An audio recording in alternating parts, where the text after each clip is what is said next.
বুড়িগঙ্গা নদীর পানিটা একদিকে ওয়াশরুমের পানি যায়, ওই পানি আবার মানুষ খায় সাপ্লাই কিনা। তো যাই হোক, আল্লাহ আমাদেরকে কত নিয়ামত দান করছে। গাজীপুর, টাঙ্গাইল, আমার বাড়ি তো গাজীপুর আর টাঙ্গাইল, এই এলাকার পানি একবারে স্বচ্ছ পানি। এখানে কিনা পানি খাওয়া লাগে না, এই কিনার চা আমাদের পানি বলে। এখানে কত কিছু দেয় আল্লাহ জানে, এটা মেডিসিন টেডিসিন দরকার নাই। আল্লাহ বা তার বান্দার জন্য মাটির নিচে কুদরতি পানির ব্যবস্থা করে রাখছে। আলহামদুলিল্লাহ। কত পানি পান করছেন জীবনে, কয়বার আলহামদুলিল্লাহ বলছেন, কয়বার শুকরিয়া আদায় করছেন। আর এই পানি 20 টাকা করে, আল্লাহ যদি পানি দিত করে কয়টা লাগতো? কোন এই পানি যদি মাটির নিচে থেকে কিনা খাওয়া লাগতো, কয় টাকা করে লাগতো? হ্যাঁ, এই চিন্তাই করে না, নাস্তিকরা এই চিন্তাটা করে না। যাই হোক, যে কথা বলতেছিলাম, হাউজে কাউসারের পানি যখন নবী পান করাবেন, আল্লাহ নিজে একটা পর্দা ফেলে দিবেন। কেন? নবী যে সুপারিশ করবেন, এর মানে এই নয় যে নামাজ রোজা বাদ দিয়া নবীর সুপারিশ কাজ হবে না, বরং জীবনে অনেক ইবাদত করছেন, এরপরে এমন কিছু কাজ করে ফেলছেন যেগুলো আপনার জাহান্নামে যাওয়া লাগবে আপনার। কিন্তু আপনি নামাজ রোজা পড়ছেন, ইবাদত ঠিক রাখছেন, হ্যাঁ, আল্লাহ রাসূলকে ভালোবাসছেন, এরপরও একটা বিপদে পড়ে গেছেন, একটু বদআমলে করে আপনার জাহান্নামে যাওয়া লাগতেছে, এই সময় আমার নবী সুপারিশ করবেন। এরপরে দেখা গেছে যে কিয়ামতের কঠিন ময়দানে আল্লাহ নবী যখন হাউজে কাউসারের পানি তার উম্মতদেরকে পান করাবেন, একবার যে পান করবে 50,000 বছর আর পানির পিপাসা লাগবে না। সুবহানাল্লাহ। একবার যে ব্যক্তি পান করবে, আল্লাহ সেদিন হাউজে কাউসারের পানি ছাড়া কোনো পানি পাওয়া যাবে, কোনো পানি পাওয়া যাবে না। তা হাউজে কাউসারের পানি কেমনে? নবীর সুন্নত নামাই না, হ্যাঁ, এরপরে শোনো নবীর আদর্শ নামাই না, তাই কেমনে? নবীর আদর্শ বাস্তবায়ন করতে হবে, সুন্নত মানতে হবে, হ্যাঁ, ফরজ পড়া নামাজের একটু সময় সুন্নাতটা যে বলবো ওই দেরি করতে পারে না, ফরজ পড়াই দূর। কার মানে কত পরে মসজিদ হবে, কোন রকম রুকুটা যখন দেয় এতক্ষণ বাইরে আড্ডা, রুকুটা যখন দেয় তাড়াতাড়ি আল্লাহ আকবার, আবার যখন সালামটা ফিরে কোন সময় ফিরে কোন সময় খালি বাড়িয়ে যাইব। এই জন্য মসজিদে আবু বকর রাদিয়াল্লাহু আনহু আগে ঢুকতেন, বের হতেন সবার পরে। আবু বকর রাদিয়াল্লাহু আনহুর সাথে আমরা জান্নাতে যেতে চাই কি চাই না? মসজিদে যেতে হবে আগে, আর বের হতে হবে সবার পরে। ঠিক আছে না ইনশাআল্লাহ? আল্লাহ কিয়ামতের ময়দানে আমাদেরকে নবীর সুপারিশ শাফাআত যেন আমাদেরকে নসিব করে দেন, বলে বলেন আমিন। হ্যাঁ হ্যাঁ, মাশাআল্লাহ, এটা ঠিক আছে, ফ্রেশ কোম্পানি, ভালো।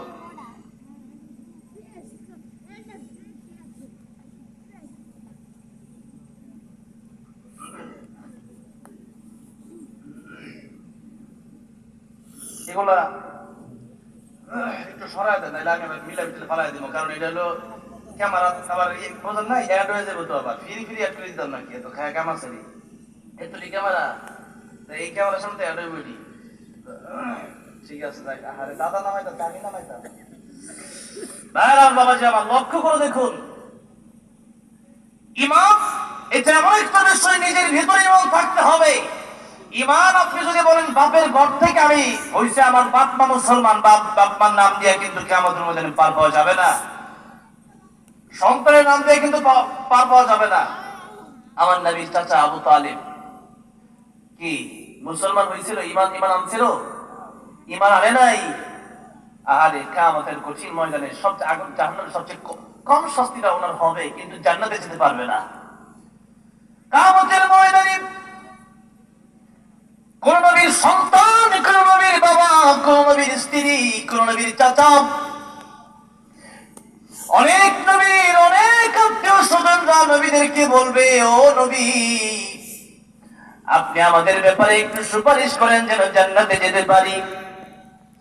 কিয়ামতের কঠিন ময়দানে কোন নবীর সুপারিশ বেঈমানদের পক্ষে কবুল হবে না। ইমান যদি না থাকে আমার নবীর সুপারিশ মঞ্জুর হবে না। আজকে আমাদের অনেকের ইমান নাই। ইমান যাদের নাই একটু লক্ষ্য করেন তো, ইমানে মুফাসসাল পড়ছিলেন, আলোচনাটা আসলে কি জানেন, মানে আসছেন এত কষ্ট করছেন এই মাহফিলটার জন্য, 1 তারিখে মাহফিলটা হওয়ার কথা ছিল, বৃষ্টি হয়েছে, এই মাহফিলটা আবার করতে অনেক কষ্ট হয়েছে, আপনাদেরকে ঋণ কি দিয়ে পরিশোধ করবো? আসছেন কিছু জন নিয়ে যেতে পারেন, 1 প্যাকেট খিচুড়ি বিরিয়ানি, ঠিক না নাকি? একটু নেক আমল যদি মনে করেন বাড়িতে নিয়ে যেতে পারেন, কাজ হবে। নবীজি বলতেছেন, আবু যর শোনো, আবু যর রাদিয়াল্লাহু আনহুকে বলছেন, এক একটা আয়াত যদি তুমি একটু বুঝার চেষ্টা করো, 100 রাকাত নফল নামাজ পড়লে যে সওয়াব হইতো তার চেয়ে বেশি সওয়াব তোমার আমল নামায় আল্লাহ দান করবেন। সুবহানাল্লাহ। একটা আয়াত যদি বোঝার চেষ্টা করেন, 100 রাকাত নফল নামাজ। আমরা 100 রাকাত নফল নামাজ প্রত্যেকদিনই পড়ি, ঠিক না বেঠিক? ফরজের খবর নাই। স্বামী মুসলমান করতো 80 রাকাত করে, হাই হাই হাই হাই, 80 রাকাত করে নামাজ পড়ে। আল্লাহ কয় আহসানু আমালা, হ্যাঁ মানুষের কাছে ভালো হইতে চায়। আহসানু আমালা, আল্লাহ কয় উত্তম আমল করো, উত্তম আমল।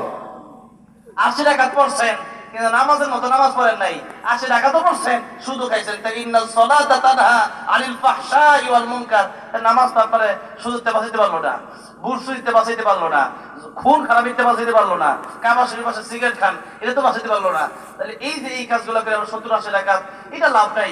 এই জন্য 70-80 রাকাত না, তাহাজ্জুদ মনে করেন নফল নামাজ 2 রাকাতও যদি পড়তে পারেন, নামাজের মতো নামাজ, একটা সেজদা দিবেন আর খালি বলবেন, সেজদার ভিতরে খালি চিন্তা করুন, আল্লাহ, সেই আল্লাহরে আমি সেজদা দিচ্ছি যে আল্লাহ আমার বানাইছে, সেই আল্লাহরে আমি সেজদা দিচ্ছি যে আল্লাহ আমার প্রতিদিন অসংখ্য অগণিত নিয়ামত খাওয়ায়, সেই আল্লাহরে আমি সেজদা দিচ্ছি যে আল্লাহ আমার এখন না বাঁচা রাখলে আমি এখনই মরে যাবো, এখন আর বাঁচার সুযোগ নাই। সেই আল্লাহরে এখন সেজদা দিচ্ছি যে আল্লাহ রাব্বুল আলামিন আমার সবচেয়ে কাছে। এই কথা চিন্তা করে, নিজের গুনার কথা চিন্তা করে এক একটা সিজদা দিবেন, এক একটা সিজদা আখলিস দীনাকে ইয়াকফিকাল আমালুল কালিল, নাজাতের জন্য যথেষ্ট হয়ে যাবে। যেরকম ঠিক না ঠিক না? আল্লাহকে আহসানু আমালা, আমি আল্লাহ দেখতে চাই তোমরা কত ভালো আমল করতে পারো, কে কার চেয়ে ভালো আমল করতে পারো। ভাইরা আমার, বাবাজিরা আমার, ইমানে মুফাসসাল আমরা পড়ছি, জানি, অনেকে অর্থ পড়ছি কিন্তু অর্থটাতে কি ভিতরে কি আছে জানি না। আমানতু বিল্লাহি ওয়া মালাইকাতিহি ওয়া কুতুবিহি ওয়া রুসুলিহি ওয়াল ইয়াউমিল আখির ওয়াল কদরি খাইরিহি ওয়া শাররিহি মিনাল্লাহি তাআলা ওয়াল বা'থি বা'দাল মাউত। কথাগুলো কি কি দেখেন, আমাদের দেশে অনেক হুজুর আছে, আমাদেরকে হুটহাট কইরা সবাই দেশে সবাই কাফের কয়, উনি একলাই মুসলমান। হ্যাঁ, তো এমন কিছু মানে হুজুর আছে আর কি। তো কেমনে কাফের কয়? হাদিস শরীফ হচ্ছে যে কেউ যদি কাফের না হয়, যদি আপনি কাফের করেন তাহলে নিজেই কাফের হয়ে যাবেন। তা আমাদের দেশের ভিতরে অনেকেই অনেক হুজুর আছে, কথায় কথা খালি মাহফিলে বেঁচে কাফের কয়, এটা তার 1 নাম্বার গালি। তো এই বিষয়টা দেখেন, এখন আমি আপনি কাফের হইছি না আমি আপনার ঈমান ঠিক আছে কিনা একটু লক্ষ্য করেন। 1 নম্বরে হইল আমি আমানতু বিল্লাহি, আমি আল্লাহর উপর ঈমান আনলাম যে এক আল্লাহ ছাড়া কোনো মাবুদ নাই, আল্লাহ ছাড়া কোনো ইলাহ নাই, আল্লাহ ছাড়া কোনো রব আছে নাই। আল্লাহ রাব্বুল আমিনকে মেনে নিলাম যে আল্লাহ ছাড়া কোনো রব নাই, আল্লাহ ছাড়া কোনো ইলাহ নাই, আল্লাহ ছাড়া ইবাদতের উপযুক্ত আর কেউ নাই। এই কথা যখন বিশ্বাস করে নিলেন, তার মানে আমার এক আল্লাহর ইবাদত করতে হবে, আল্লাহর ইবাদত আমরা করব, আল্লাহ ছাড়া আর কারো ইবাদত করব না। এটা মনে করেন 1 নাম্বার। এখন কেউ যদি মনে করেন এই কথাটা বিশ্বাস তো করছেন, আপনারা বিশ্বাস আছে না, এরপরে যদি এখন চিন্তা করতেছেন যে সন্তান মনে হয় আল্লাহ তো দিতে পারেই, আবার বাবারও মনে হয় কিছু ক্ষমতা আছে, পীরের কি এই ক্ষমতা কি কোনো পীরের আছে? হ্যাঁ, আমাদের দেশে অনেক জায়গায় মনে করেন আমরা মাজারের বিরোধী। আরে মাজারের বিরোধী হবো কেন আমরা? পীরের বিরোধী হবো কেন আমরা? হক্কানি পীরের বিরোধী আমরা নয়, বরং পীরের পায়ে এবং কবরে গিয়ে সেজদা করলে সেই সেজদার সেই আল্লাহকে বাদ দিয়া কবরের সেজদার বিরোধী আমরা। যেরকম ঠিক তবে ঠিক। আমি আশ্চর্য হয়ে গেলাম, মিরপুরে শাহালি এক মাজারে আমি গেলাম, এত বড় মাজার। আমার এক বন্ধু সেখানে থাকে, আলেম। তো আমাকে বললেন যে এখানে কত মন গাঁজা দৈনিক বিক্রি হয় আল্লাহ ভালো জানে। কত মন গাঁজা, মন কেজি না, কত মন গাঁজা। কিন্তু একজন গাঁজা খায়, একজন কি করে না করে উল্টা পাল্টা, মাথা ঠিক নাই, মাতাল হয়ে রয়েছে। চিন্তা করে দেখেন, তাহলে এই সমস্ত কাজগুলো যারা করতেছে, এরা কি মাজারের নামে কাজটা কি ভালো করতেছে? বলেন, জোরে কন্যা ভালো করতেছে? তাই একজন কবি বলছেন, খাজার নামে মাজার করে দেখায় যারা খাজার সন, দিনে করে ভণ্ডামি আর রাত্রে মারে গাজায় টান। এরকম খাজার ভক্ত নাই। হ্যাঁ, আরে খাজা আব্দুল কাদের জিলানী কি বলে আর তুমি কি বলো? তোমার পীরের সাথে মুরিদের তো কোনো মিল নাই। পীর বলে জান্নাত দুত সবসে আরবি কা করো, জান্নাত দুত সবসে আরবি কা করো, আরজু है मैं तुझसे देखा करो, আল্লাহ জান্নাত জাহান্নাম দিয়ে কি করবো আল্লাহ? আমার বড় ইচ্ছা আমি আব্দুল কাদের জিলানী আল্লাহ তোমার দিদার পেতে চাই, আল্লাহ তোমার সাথে সাক্ষাৎ করতে চাই। আল্লাহু আকবার। কেমনে? আল্লাহ সূরা কাহফে শেষে বলতেছেন যে সাক্ষাৎটা আল্লাহ কেমনে দিবে? فَمَنْ كَانَ يَرْجُو لِقَاءَ رَبِّهِ فَلْيَعْمَلْ عَمَلًا صَالِحًا وَلَا يُشْرِكْ بِعِبَادَةِ رَبِّهِ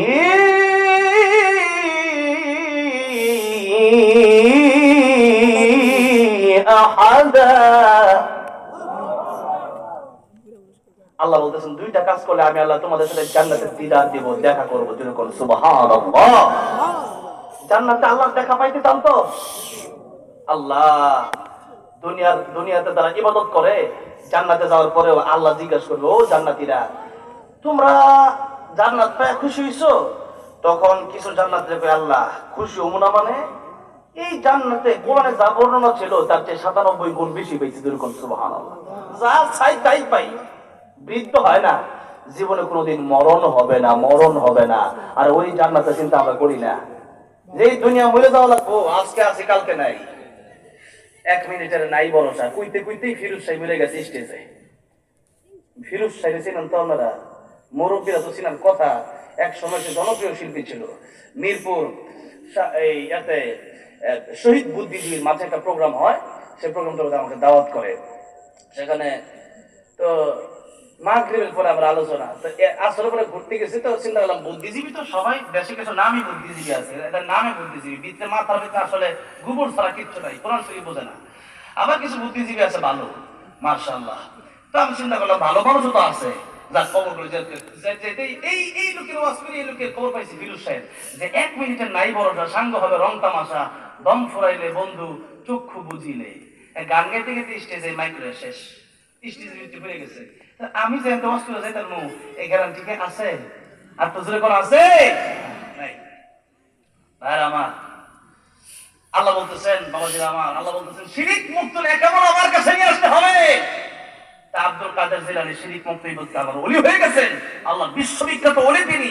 আর তোমরা সে আব্দুল কাদের জিলানীর নাম লইয়া পরে কোন বাবার নাম, আল্লাহ কত রকমের বাবা, সে বাবার কবর গিয়ে চিন্তা করতেছো।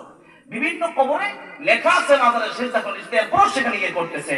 তাহলে বলেন ঈমান কি তাদের আছে? যদি বলেন আছে।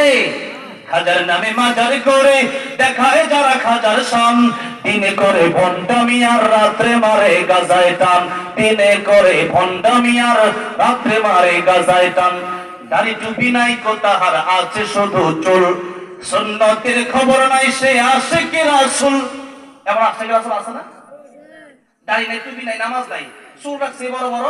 এরপরে আমরা গান দেখে না সিদ্ধির মাধ্যমে আমরা আল্লাহ তালাশ করি। সিদ্ধির মাধ্যমে কি আল্লাহ তালাশ করতে হইব? আল্লাহ কয় ইন কুনতুম তুহিব্বুনাল্লাহ ফাত্তাবিউনি ইউহিব্বুকুমুল্লাহ। আমার যদি তালাশ করতে আমাকে ভালোবাসতে চাও আমার নবীকে অনুসরণ করো। এই নবী কি কোনদিন সিদ্ধি খাইছে, গাঁজা খাইছে? এই সিরাজগঞ্জে এক পাগল আনোয়ার নাকি নাম, এরা আরো কত বড় তো ছিল আগে, এরা তো দেশও নাই গিয়ে এমপিও ছিল। এরা সিদ্ধি খায় নাকি আল্লাহ তালাশ করে? সিদ্ধি খেলে বলছে আল্লাহ তালাশ করে। সিদ্ধি খেলে তোমরা মানুষই চিনে না, সে আল্লাহ তালাশ করে কিভাবে? এই জন্যই বলছে দাড়ি টুপি নাই কো তাহার আছে শুধু চুল, সুন্নতের খবর নাই সেই আশিক রাসূল। মাজারে সারা বেলা চলে শুধু নারীর মেলা, মাজারে সারা বেলা চলে শুধু মদের মেলা। ঈমান সব ধ্বংস হবে, আমল সব ধ্বংস হবে, থাকবে না তাদের ঈমান। দিনে করে ভণ্ডামি আর রাত্রে মারে গাজায় টান, খাজার নামে মাজার করে দেখায় যারা খাজার শান, দিনে করে ভণ্ডামি আর রাত্রে মারে গাজায় টান। ঠিক না বেঠে? পীরগিরি আর মাজার পূজা চলছে দেশটা চুরিয়া, শিরকি আর ভণ্ডামিতে দেশটা গেছে ভরিয়া। একটু লক্ষ্য করে দেখেন, শিরক আর শিরক দেশে ভরে গেছে। এমনকি ল্যাংটা বাবার মাজারও আছে, অনেকে ল্যাংটা। আমি গাজীপুর চৌরাস্তা দিয়ে একদিন যাচ্ছি, একটা লোক ল্যাংটা ঘুরতেছে একটুটুকু। কেন? আইসি ল্যাংটা জামো ল্যাংটা ল্যাংটা সুলেমান কি কি কয় কি রে আইসি ল্যাংটা জামো ল্যাংটা আমার সময় তো তুমি শুরু আসিলা বুঝো নাই তুমি অবু শিশু এখন কি তুমি শিশু নাকি 70 টাকা ফরজ হ্যাঁ কোরআনের খবর নেই হ্যাঁ আইসি ল্যাংটা জামো ল্যাংটা তাহলে মাঝখানে দেখা পর্যন্ত কি করতাম চিন্তা না করছেন অবস্থাটা এই হইল অবস্থা তাহলে বলেন এই যে মাজারে যারা শিরিক করে এরা দাবি করে আমরা একবারে আল্লাহর ওলি এরা কি আল্লাহর ওলি না বন্ড শয়তান শয়তান বন্ড তাহলে একটু লক্ষ্য করে দেখুন মুসলমান দাবি করলেই প্রকৃতপক্ষে মুসলমান হওয়া যায় এবার আসেন আমানতু বিল্লাহি আল্লাহর উপরে ঈমান মানে কেবলমাত্র আল্লাহর ইবাদত করব আল্লাহ ছাড়া কারো ইবাদত করা যাবে না আল্লাহ ছাড়া কাউকে ইলাহ মানা যাবে না আমি ইন্ডিয়াতে আগে ওয়াজ করতে যেতাম মনে এখন আর যাইতে পারি না আমি শেষ সময়ে মানে শেষবার যখন ওয়াজ করতে গেছিলাম তখন আমাকে আসাম থেকে গ্রেফতার করছিল পুলিশ এই গ্রেফতার করার পুলিশ আমার কাছে যায় আমরা তো আল্লাহর পক্ষিত ওয়াজ করেন আমি হ্যাঁ আমরাও তো ভগবানকে মানি আমি কেমনে কামনার যে আল্লাহ ওইটাই তো আমাদের ভগবান ভগবান তা আমি তুই কেমনে কি তাই রে আমরা তো এক আল্লাহ দাওয়াত দেন কিন্তু উসিলা লাগতো না এই যে দেব দেবী এরাই আমরা এই ভগবানের কাছে লয়ে যাবো কথাটা বুঝতে পারছেন তা আমার বুঝাইতেছে আর কি চিন্তা করেন আল্লাহ কইলাও কানা ফীহিমা আলিহাতুন ইল্লাল্লাহু লা ফাসাদাতা আমি আল্লাহ ছাড়া যদি আরেকটা আল্লাহ পৃথিবীতে থাকতো পৃথিবীর মালিক থাকতো দুই আল্লাহ মিলা তো মারামারি করে আওয়ামী লীগ বিএনপির মতো শেষ হয়ে যেত হ্যাঁ আচ্ছা যাক এমনি বিএনপির বাইরে আছেন রাখবে না বিএনপির তো বেশি না কিন্তু মনে করেন যে আল্লাহ যদি দুইজন থাকতো আল্লাহ নিজে বলতেছেন লাউ কানা ফীহিমা আলিহাতুন ইল্লাল্লাহু লা ফাসাদাতা আল্লাহ ছাড়া যদি আরেকজন খোদা থাকতো এক আল্লাহ কিন্তু আজকে বৃষ্টি ওই দিনে বৃষ্টি হইছে আজকেও মাহফিলে এবার দিতাম না আজকেও বৃষ্টি দিব এক আল্লাহ কিন্তু আজকে সূর্য উঠাবো আরেক আল্লাহ কিন্তু আজকে উঠাবো না এক আল্লাহ কিন্তু যে আজকে চাঁদুদ আল্লাহ আল্লাহ কিন্তু আজকে না আজকে শেষ এক আল্লাহ বলতো 2025 সালে আমি আল্লাহ কেমন দিয়ে দিব আরেক আল্লাহ কিন্তু না আমি আর 500 বছর দেরি করবো তো দুই আল্লাহর মারামারিতে শেষ আল্লাহ কয় না দুইজন খোদা হতে পারে না খোদা একজনই হয় তাহলে তো মারামারি হইব তো চিন্তা করে দেখেন আল্লাহ বলতেছেন আমি আল্লাহ ছাড়া যাদেরকে তোমার ডাকো এরা তো এতটা দুর্বল দাউফাত তালিক ওয়াল মাকলুব আল্লাহ বলতেছেন ইন্নাল্লাযীনা তাদউনা মিন দুনিল্লাহি লা ইয়াখলুকু ذبابا ولو اجتمعوا له وإن يسلبهم الذباب شيئا لا يستنقذوه منه ضعف الطالب والمطلوب আল্লাহ বলতেছেন এই পৃথিবীতে আমি আল্লাহকে বলতে কাফের বেঈমান যে মূর্তির ডাকে দেব দেবীর ডাকে লাত মানত উস্তারে ডাকে এই দেব দেবী এতটাই দুর্বল এই দেব দেবী মানে আল্লাহ বলতেছেন তলেব দুর্বল মাতলুব দুর্বল তলেব মানে যে চায় সে তো দুর্বল আর আমরা কি দুর্বল কম না বেশি এই মুহূর্তে যদি রুহটা বের হয়ে যায় পৃথিবীতে এমন কোন শক্তি কি আছে যে আমার রুহটা আমার ভিতরে আবার দ্বিতীয়বার ফিরে দিতে পারে এমন কোন মালিক এমন কোন শক্তিমান কি আছে নাই তাহলে বলেন তাহলে আমরা কতটা দুর্বল আর আল্লাহ বলছেন খলিকাল ইনসানু দাইফা আমি আল্লাহ তোমাদেরকে দুর্বল করে বানাইছি কারণ হলো এখানে শক্ত করে বানায় লাভ নাই এই যে প্যান্ডেলটা বানাইছে রড সিমেন্ট এরপরে কি বালু দিয়া মজবুত করে কি পিলার দিছে নাকি বাঁশ দিয়ে দিছে বাঁশ দিয়ে নরম করে দেয় কালকে আবার খুলা ফেলবে এখানে 2 তলা বাড়ি বানাবে না 5 তলা ফাউন্ডেশন করবে না যত ফাউন্ডেশন তত মজবুত ঠিক না ঠিক তো এটা কালকে খুলা ফেলবে যেহেতু সেই জন্য এটা দুর্বল করে বানানো হয়েছে বাঁশ দিয়েছে এটা কালকে খুলা ফেলবে শেষ তো ঠিক তেমনি ভাবে আমাদেরকে আল্লাহ দুর্বল করে বানাইছে এখানে শক্ত করে বানানোর দরকার নাই কারণ এই দেহটা আমাদের আসল না আসল হলো ভিতরে তাকওয়া ভিতর ঠিক আছে কিনা আল্লাহ কয় ইল্লা মান আতাল্লাহ বিকলবিন সালিম কলব ঠিক করো ভালো একটা অন্তর যদি তোমার হয় তাহলে তুমি জান্নাতে যাবা হিন্দুরা লাশ পোড়ায় দেয় তাই না তো হিন্দুরা যখন লাশ পোড়ায় দেয় হিন্দুরা মনে করে শেষ দিছি খতম কইরা কিন্তু বিষয়টা কি এমন বিষয়টা এমন না এই ঘর আমার এই বাড়ি আমার এই দেহ আমার হাত আমার পা আমার এই জমিন আমার দুঃখ দোকান আমার, ব্যবসা আমার, কিন্তু আমি তাকে, আমি চিনলাম না। আমার ব্যবসা চিনলাম, আমার বাড়ি চিনলাম, গাড়ি চিনলাম, আমার জমি জমা চিনলাম, আমার দুনিয়ার সব চিনলাম, কিন্তু আমি তো আমাকে নিজেকেই চিনলাম না। মান আরাফা নাফসাহু ফাকাদ আরাফা রাব্বাহু। নিজেকে যে ব্যক্তি চেনে সে ব্যক্তি আল্লাহকেও চিনে। নাস্তিক যারা হয় এরা নিজেরাই চিনতে পারে না, তার কারণে আল্লাহকেও চিনতে পারে না। নিজেরে চিনে না, তো নিজেরে চিনলে আল্লাহরে চিনতো। ইমাম আযম আবু হানিফা রাহমাতুল্লাহ আলাইহি, ওনার সময় ইমাম উমাইয়া খলিফা মাহদীর সময়ে দাজ্জাল নদীর এক পারে আবু হানিফার বাড়ি, আর এক পাশে উমাইয়া খলিফা মাহদীর বাড়ি। তো এক নাস্তিক বলছে আল্লাহ মানি না। কেন? তো এটা প্রাকৃতিক, যে আমি হইছে আবার শেষ হয়ে যাবো, শেষ। তো ইমাম আযম আবু হানিফা রাহমাতুল্লাহর সময় তো তো বাদশা চিন্তা করছে ইমাম আযম আবু হানিফার আনলে এই তার কথাকে খণ্ডন করতে পারবে। উনি বললেন যে নাস্তিক বাচ্চার কাছে বললো যে এই দেশে এমন কেউ আছে নাকি যে আমাকে প্রমাণ করবে যে আল্লাহ আছে? ইমাম আযম আবু হানিফা রাহমাতুল্লাহ আলাইহি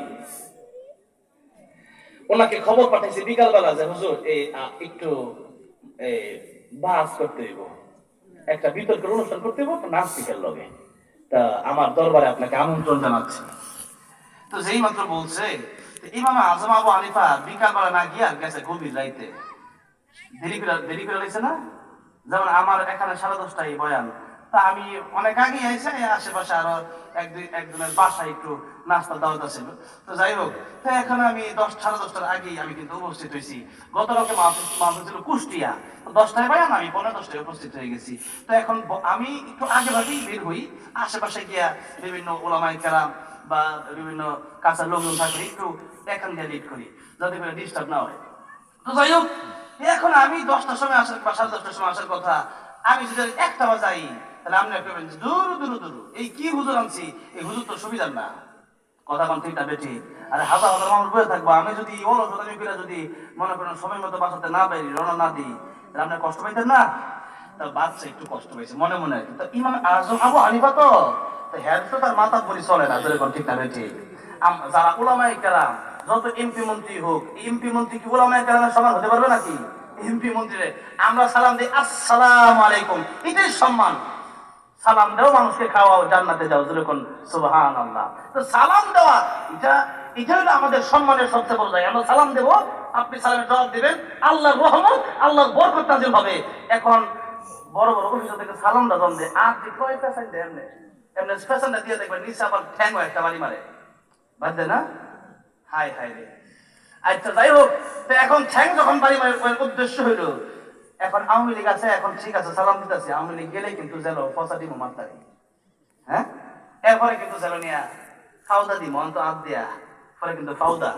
আচ্ছা কোন এখন যেগুলো আছে এগুলা, আরে এই ব্যারিস্টার সুমন সাইদ ইসলামের বিরুদ্ধে কথা বলছে, একজন আমার উনির বিরুদ্ধে কথা বলছে, আজকে ভালো আছে যে হাসিনা আল্লাহ সাইদ থেকে নিয়া এই বাংলাদেশের শত শত আলেমদেরকে হেফাজতে ইসলামের সময় গুলি করে বুম মেরে মারছে, এরপরে জেলখানায় ফাঁসি দিচ্ছে, এরপরে এখনো পর্যন্ত যারা ওলামায়ে কেরাম হক্কানি আলেম যারা আছে তাদেরকে যখন জেলে নিচ্ছে, আর আমার মাঝে মধ্যে দুঃখ হয়। আমি এইবার খুব আশায় ছিলাম, এইবার মনে হয় জেলে তো কওমি আর আলিয়া জামাতি মানে যত লম্বা টুপি গোল টুপি সবাই একসাথে ছিলেন, কেন খুঁজে পারলেন না আপনারা? আপনাদের যে সমস্যাগুলো ছিল যেন কেন জেলের ভিতরে কেন মিটালেন না? মিটানোর প্রয়োজন ছিল। আমি ভাবছিলাম এইবার মনে হয় দেশে একটা বিপ্লব ঘটবে ইনশাআল্লাহ, কিন্তু কিসের বিপ্লব? আয়াদি মারামারি শুরু করে দিচ্ছে। আর জেলখানায় যাওয়ার পরে আলেমদেরকে কিন্তু সাধারণভাবে সাধারণ খাবার দেওয়া হয় না, সাধারণ ঔষধ দেওয়া হয় না, এমন এমন ইঞ্জেকশন দেয় যেটা দেওয়ার পরে মস্তিষ্কে সমস্যা হয়ে যায়। খালেদ সাহেব, হ্যাঁ রাজনীতি না মানে আলেমদেরকে নিয়ে কথা বলতেছে, আলেমদেরকে জেলে নিচ্ছে, আমি যদি না কে আমার জেলে নিব না? ঠিক না ঠিক? আলেমদেরকে নিয়ে বলতে হবে, আর রাজনীতিও বলতে হবে, রাজনীতিও বলতে হবে। কেন রাজনীতি বলতে হবে? এই জন্য, কারণ হচ্ছে কোরআন শরীফ হচ্ছে, কোরআন হচ্ছে আমাদের জন্য কমপ্লিট কোড অফ লাইফ, পূর্ণাঙ্গ জীবন বিধান। যারা মনে করে যে সবাই রাজনীতি করবো, হুজুর একটু বাদ যাইবো, কেন হুজুর বাদ যাইবো কেলিগা? আমি কি দেশে চলতাম না? আমি খাইতাম না? আমার থেকে তো চুরি করে লেগে গেছে হাসিনা। এখন যদি আমি না বলি, 2 দিন পর দেখা যাবে যে আমি বিপদে পড়বো। সুতরাং দেশের নাগরিক হিসেবে আমার দায়িত্ব, এবং একজন দিনের দাবি আমার দায়িত্ব। মুসলমানরা শুধু ঘরের ভিতরে নয়, সংসদ পর্যন্ত আল্লাহর কোরআনকে নিয়ে যেতে হবে, ঠিক না বেঠে? সব কথা বলতে হবে। আলেমদেরকে যারা নিয়ে জীবন শেষ করে দিচ্ছে, দাদা বুঝবেন কেমনে? জীবনটা শেষ করে দিছে। আল্লাহ মাসাইদের 13 বছর কারাগারে রাখছে, জসিমউদ্দিন রহমানের সামনে প্রায় 1 যুগ কারাগারে রাখছে। এখন আমি যদি ঠিকভাবে না বলি, আমরা যদি দিন পর নিতে পারে, আর নেক তাতে কোনো আফসোস আমাদের নাই। আল্লাহ নবীও জেল খাচ্ছে, আমরাও খাটবো, তাতে কোনো সমস্যা নাই। তবে এমন কোনো কথা বলা যাবে না যে রাজনীতি যেন আমরা না বলি। কেন আমরা রাজনীতি বলবো না? ও এখানে যে প্রধান অতিথি যারা থাকবেন, এরপরে বিশেষ অতিথি যারা থাকবেন, ওনারা রাজনীতির কথা বলবেন, আমি বলবো না। কারণটা কি? বরং আমি আরো বেশি বলার অধিকার রাখি। আমি বক্তা। বক্তা মানে যে বলবে। অতিথিরা অবশ্যই আসছে, ঠিক আছে, কিন্তু আমি বক্তা মানে হচ্ছে আমাকে আগে বলতে হবে। আর এবার একটু আসেন, একজন যেহেতু কুইয়া লাগছেন, কিন্তু আমার কিন্তু আগুন লাগাই দিচ্ছেন। আগুন কিন্তু লাগানো যাবে না। আল্লাহ নবী কি প্রধানমন্ত্রী ছিলেন কি ছিলেন না? মদিনায় প্রেসিডেন্ট ছিলেন কি ছিলেন না? আবু বকর রাদিয়াল্লাহু ছিলেন কি ছিলেন না? উসমান রাদিয়াল্লাহু ছিলেন কি ছিলেন না? আলী রাদিয়াল্লাহু ছিলেন কি ছিলেন না? ওমর রাদিয়াল্লাহু আনহু ছিলেন কি ছিলেন না? সুলাইমান নবীর রাজনীতি কোরআন শরীফে আছে না নাই? যুলকারনাইনের রাজনীতি কোরআন শরীফে সূরা কাহফে আছে না নাই? তাহলে সবাই রাজনীতি যেহেতু আছে, আল্লাহ কোরআনে রাজনীতি যেহেতু বলে দিয়েছেন, এবং আকিমুস সালাত আকিমুদ্দিন কোরআন শরীফে আছে না নাই? তো আকিমুস সালাত কেমনে করবেন, আকিমুদ্দিন কেমনে করবেন?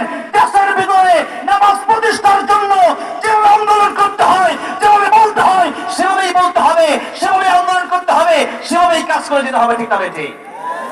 বলার মাধ্যমে করে যেতে হবে। এবং যদি কোনোভাবে কাজটা হয়, এরপর তো জিহাদের সিস্টেম আছেই, কিন্তু আস্তে আস্তে শুরু করতে হবে। কথাটা বোঝেন নাই? সব জায়গায় যেতে হবে। আল্লাহ নবী প্রেসিডেন্ট ছিলেন, আমাদেরকে প্রেসিডেন্ট হতে হবে, ঠিক না? এই জন্য যাই হোক, যেহেতু কথা একদিকে বলতেছি ইমান নিয়ে, শিরিক নিয়ে বলতেছিলাম আর কি। এখন শিরিকের ভিতরে আবার রাজনীতি তো মাঝে মধ্যে বলা লাগবে, মাঝে মধ্যে না, এখন বেশি করে গোল লাগবো, এখন রাজনীতির সময় যেরকম, ঠিক না বেটি? আচ্ছা যাই হোক, এবার আসেন টাঙ্গাইল বলতে কি মাহফিল, কথা বলতে নেই। কালকে পরের দিন আবার টাঙ্গাইল মাহফিল, 1 তারিখে মাহফিল, তারপর আগের দিন টাঙ্গাইল মাহফিল। একবার টাঙ্গাইল আসলাম, দেখছিলাম লতিফ সিদ্দিকী একটা, আমার জীবনে কোনো গুনাহ নাই, হ্যাঁ, কালি হাতে নেই, পরে হ্যাঁ নই ধরছি, কি লিগে আপনি এরকম করবেন? হ্যাঁ, এরপরে তো জেলে গেছে, আর কি করার, তা তো পাইতাম না। হ্যাঁ, জামিন পাইছে, আবারও ধরা খাই, বললা করবে। হ্যাঁ, আবারও ধরা খাইব, কোনো ছাড় নাই। এবার আসেন সামনের দিকে যাই। আমার ভাইরা, আমার বাবাজিরা, ওলামায়ে কেরাম তাদেরকে এই পর্যন্ত কষ্ট দেওয়া হয়েছে, এই কষ্ট মানে তাদেরকে দিছে। শেখ হাসিনা কিন্তু দেখে নাই যে কেডা লম্বা টুপি, কেডা গুল টুপি, কেডা ওয়াহাবি, কেডা সুন্নি, হ্যাঁ, কেডা জামাত, কেডা আলিয়া, কেডা কমি, এগুলো দেখছে নাকি? দেখছে খালি কেডা আলেম, যেরকম, ঠিক না বেটে? এই জন্য আলেমদেরকে ঐক্যবদ্ধ হতে হবে। ঐক্যবদ্ধ ছাড়া আমাদের বাঁচার কোনো পথ নাই। আমার বাবাজিরা, আমার যেই কথা বলতেছিলাম যে আল্লাহর উপর ঈমান আনলাম, এখন আল্লাহ রাব্বুল আলামিন ছাড়া যারা মনে করেন যে মাজারে সেজদা দেয়, অথবা দেখা গেছে আল্লাহর ইবাদত মানে হচ্ছে কেবলমাত্র আল্লাহর আইন মানতে হবে। আল্লাহর আইনের বিরোধী যারা হবে, এরা হচ্ছে তাগুত। এটাই হচ্ছে কোরআনের কথা। আল্লাহর বিরুদ্ধে যারা তাগুতি রাজনীতি দেশে কায়েম করতে চাইবে, এদের বিরুদ্ধে কথা বলতে হবে। এমন কোন কাজ করা যাবে না যেই কাজের মাধ্যমে আল্লাহর আইনের বিরুদ্ধে দেশে আইন হয়। এমন কোন আইন করা যাবে না যে আইন করলে পরে আল্লাহ নাখুশ হয়ে যায়, ঠিক না বেঠে? দলিল কোরআন শরীফের সূরা রহমান। আল্লাহ রাব্বুল আলামিন বলছেন, এই পৃথিবীতে, কারণ এখন রাজনীতির আলোচনা হবে, বুঝলেন? আল্লাহ রাব্বুল আলামিন বলছেন, وَلَقَدْ بَعَثْنَا فِي كُلِّ أُمَّةٍ رَسُولًا أَنِ اعْبُدُوا اللَّهَ وَاجْتَنِبُوا الطَّاغُوتَ। এই পৃথিবীতে যত নবী রাসূল এসেছেন, আল্লাহ পাক যত নবী রাসূল পাঠিয়েছেন, প্রত্যেককে দুইটা দায়িত্ব দিয়েছেন। যিনি বলেন কয়টা? দুইটা। একটা হচ্ছে কেবলমাত্র আল্লাহর গোলামি করতে হবে, আর দ্বিতীয় নাম্বার হচ্ছে তাগুত বর্জন করতে হবে। তাগুত কারে বুঝলেন? তাগুতটা কি? এবার আসেন, এখন কিন্তু কয়েন না রাজনীতি কোরআন শরীফটা পুরো জীবনের লগে মিলবো। এখন জীবনের লগে আমাদের রাজনীতিও আছে, জীবনের লগে খাওয়া দাওয়া আছে, জীবনের লগে আল্লাহর ইবাদতের সম্পৃক্ত আছে না নাই? আল্লাহর ইবাদতের সম্পৃক্ততা যেহেতু আছে, আল্লাহ বলছেন যে কেবলমাত্র ওয়ালাকাদ বাআসনা ফী কুল্লি উম্মাতির রাসূলা, আমি দুইটা দায়িত্ব দিয়েছি। একটা হচ্ছে আরে আবুদুল্লাহ, একমাত্র আল্লাহর ইবাদত করতে হবে। দুই নম্বর দায়িত্ব হচ্ছে ওয়াজতানিবুত তাগুত, দুই নম্বর হচ্ছে কোন তাগুতের কথা শোনা যাবে না, তাগুতকে ছুঁড়ে ফেলে দিতে হবে, তাগুতকে বর্জন করতে হবে। এবার আসুন তাগুতের ব্যাখ্যা দেব। তাগুতের কি দেব?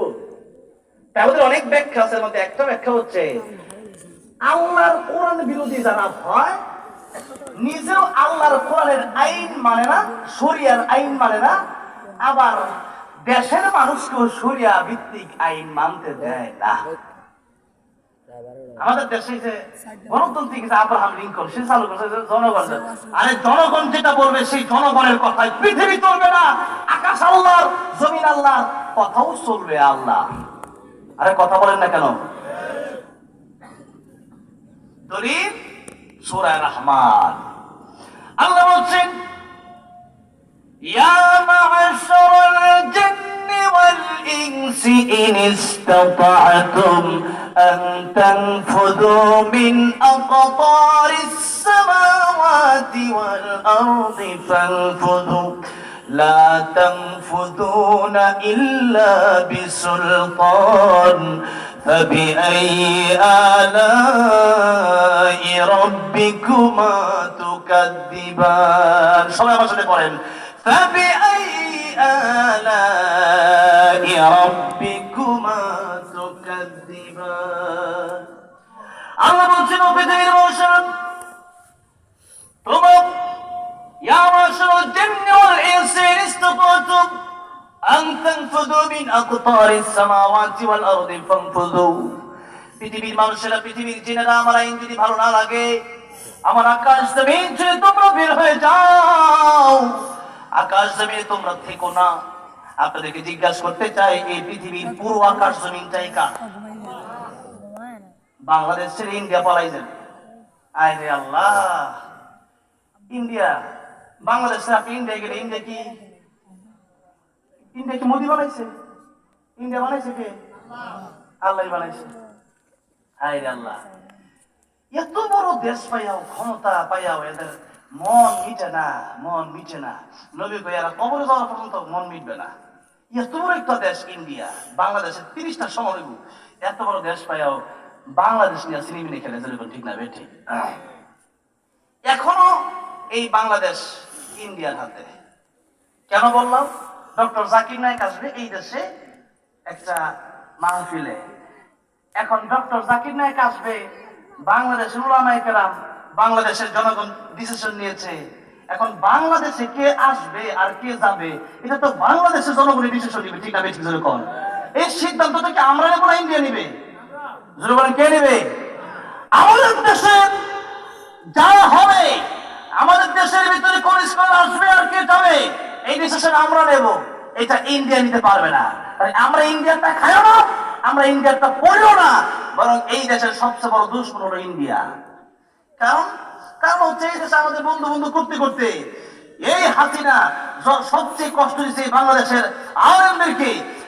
আর এখন হাসিনা পলাইছে তাদের কোলে আশ্রয় নিছে। ইন্ডিয়া থেকে বলা হচ্ছে ডক্টর জাকির নায়েক বাংলাদেশে গেলে আমাদের ইন্ডিয়াতে ডক্টর জাকির নায়েককে পৌঁছায় দেন। তাহলে আমরাও বলি জাকির নায়েক তো এখনো আমাদের বাংলাদেশে আসে নাই, তাহলে আমাদের দেশের আপাত আপনাদের দেশে গিয়ে বৈশা রয়েছে, আপনারা একটু জাকির নায়েককে ফিরে দেওয়ার আগে আপনারা একটু আমাদের আপাকে ফিরে দেন। যেরকম বুঝছি এগুলো কিছু লোক আছে এখনো।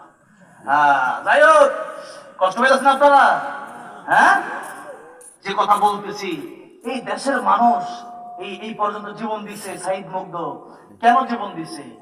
কোরআনের তাফসীর মাহফিল বন্ধ করার জন্য? হ্যাঁ, সুর বদমাশকে কি ক্ষমতায় বসানোর জন্য? হ্যাঁ, প্রত্যেকটা ভালো মানুষ ক্ষমতায় বসুক, সেটা আমরা চাই কি চাই না? জানি না কে কোথায় আছেন, কে কোন জায়গা থেকে কেউ রাজনীতি করেন, কিন্তু রাজনীতির জায়গা থেকেও বিশেষ করে বাংলাদেশের 95% মুসলমানদেরকে কষ্ট দিয়া রাজনীতির ময়দানেও ভালো থাকা যাবে না। মুসলমানদেরকে সন্তুষ্ট রাখতে হবে, আল্লাহর পক্ষে কথা বলতে হবে, কোরআনের পক্ষে কথা বলতে হবে, তবে আপনি ভালো থাকবেন। ভাইয়েরা আমার, বাবাজিরা আমার, আল্লাহ বলছেন ইয়া মাশারাল জিন্নি ওয়াল ইনস, এই পৃথিবীর জিন এবং মানুষদেরকে আল্লাহ ডেকে বলছেন, এই পৃথিবীতে যদি আল্লাহর আইন ভালো না লাগে, আল্লাহ বলছেন বের হও। বাবা মা আমাদেরকে মাঝে মধ্যে রাগ কইরা সন্তানকে বাইর করে দেয় না? হ্যাঁ, বলে এই সন্তান তুই কিন্তু অনেক বেয়াদব হয়ে গেছে, বাইতে পারো, বেয়াদব কোথা যান কয় না, নজরে কয় না। আসলে কি বাপ মা কি বাইতে বাড়িবার লাগে কয়? আল্লাহ জানে যে এই বান্দা কই যাইবো আল্লাহর ছেড়ে। আল্লাহর আকাশ জমিন ছেড়ে কি যাওয়ার কোনো জায়গা আছে? নাই। ও 12টা বাজে গেছে, শুরু করতে করতে 12টা বাজছে। যাই হোক, তাহলে আর আধা ঘন্টা কি কষ্ট হবে আপনাদের? আধা ঘন্টার ভিতরে ফিনিশিং হতে একটু দেরি, একটু দেরি হয়ে গেছে, মানে অবস্থা দিতে প্রদর্শনী ছিল, আর এগুলো দরকার, মানে একটা মাদ্রাসার প্রদর্শনীও দরকার। যারা মাদ্রাসা চালায়, একটা মাদ্রাসা চালানো অনেক কঠিন, কথাটা বুঝতে পারছেন? আমার মতো লোক, আমি তো মানে কালেকশন করি না, বা মানুষের জাকাতের টাকা আমি মাদ্রাসায় নেই না। তো এখন মাদ্রাসায় গেলে দেখা গেছে যে মাঝে মধ্যেই খবর আছে চাল নাই, ডাল নাই, কারেন্ট বিল হয়ে গেছে। আজকাল কিনা 23,000 টাকা কারেন্ট বিল হয়েছে, কিন্তু বেতন এই পরিমাণে নাই, গত মাসের ভাড়া বাকি। এখন কথা হয়েছে যে একটা মাদ্রাসা চালানো অনেক কঠিন ব্যাপার। তারপরে কি শিক্ষা দেয় একটু দেখানোর প্রয়োজন আছে, নাই যেমন না, কিন্তু আসলে আমাদের ধৈর্য একটু কম। এই যুগের মানুষ তো, শেষ যুগের মানুষ তো। তাইলে আর আধা ঘন্টা থাকা যাবে তো ইনশাআল্লাহ? ইল্লাহি তাকবীর, জোরে জোরে একটু আল্লাহ নাম নেন। আরে আল্লাহ তো জবান দিচ্ছে, তাহলে কষ্ট হয়ে যাবে। হ্যাঁ, জোরে করে আল্লাহু আকবার। আসেন সামনের দিকে যাই। হ্যাঁ আমার বাবাজিরা আমার, তাহলে ঈমান